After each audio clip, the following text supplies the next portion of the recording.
இனிய காலை வணக்கம். நான் உங்கள் யாமினி. தமிழோடு இணைவோம். இன்றைக்கி நம்ம என்ன பார்க்க போகிறோம்னா நெத்திலி ஃப்ரை தான் பார்க்க போகிறோம். ஃபஸ்ட்டு 1/2 kg நான் நெத்திலி வாங்கியிருக்கேன். அதை பார்த்திங்கன்னா 1/2 டீஸ்பூன் மஞ்சள், ஒரு கைப்பிடி அளவு கல் உப்பு போட்டு நல்லா வாஷ் பண்ணிடுவேன்.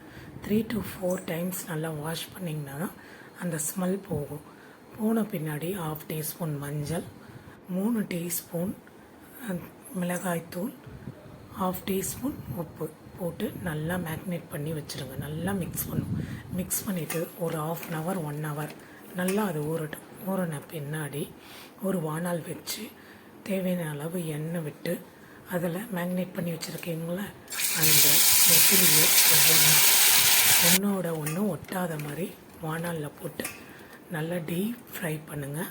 ஃப்ரை பண்ணிட்ட பின்னாடி அது ஒரு டிஷ்யூ பேப்பர் போட்டு ஒரு பிளேட் மேலே டிஷ்யூ பேப்பர் போட்டு ஒரு பீஸெல்லாம் நல்லா போடணும். அதில் இருக்க எண்ணெயெல்லாம் நல்லா வைக்கணும். லாஸ்ட்டாக என்ன பண்ணணும், எண்ணெயும் நெய்யும் சுவை கொடுக்கல வாசனை கொடுக்க லாஸ்ட்டாக கருவேப்பிலையை அதே எண்ணெயில் வறுத்து அது மேலே போட்டு சாப்பிட்டு பாருங்கள். ரொம்ப சுவையாக இருக்கும்.